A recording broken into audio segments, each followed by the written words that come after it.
মাঠে যারা দায়িত্ব ছাড়া মাঠে রয়েছেন তারা মাঠ ত্যাগ করছেন। আমাদের আজকের এই আয়োজনের সম্মানিত প্রধান অতিথি থেকে আমাদের আয়োজনে উপস্থিত হয়েছেন, আপনাদের প্রতি আমরা আন্তরিক মোবারকবাদ। দায়িত্বে যিনি আছেন ঘোষণা মঞ্চের পাশে হুরাইরা ভাইয়ের সঙ্গে যে সমস্ত সাংবাদিক ভাইরা এবং ফটোগ্রাফার ভাইরা, ভিডিওগ্রাফার ভাইরা, বিশেষ অতিথি মহোদয় উপস্থিত রয়েছেন জনাব ইসরাফিল। খেলোয়াড় পরিবর্তন করতে চান, ফোর্থ ওভারের রেফারির কাছে যাবেন, ওখানে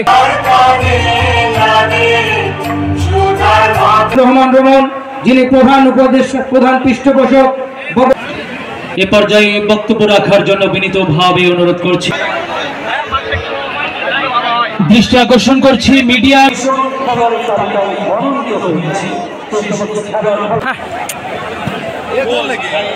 আমার একটু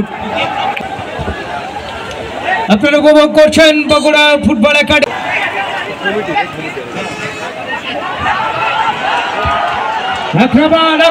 তরুণ যুব সংঘ সভাপতি শহীদুল ইসলাম শহীদ ভাইকে, সেই সাথে খেলায় উত্তেজনা এবং গোল। হ্যাঁ,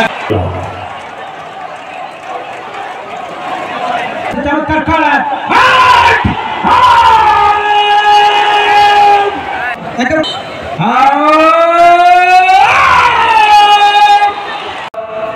সম্ভব হচ্ছে আমাদের এই আয়োজনের সভা। আমার মনে হয় 4 সিরিজ পরে হয়েছে।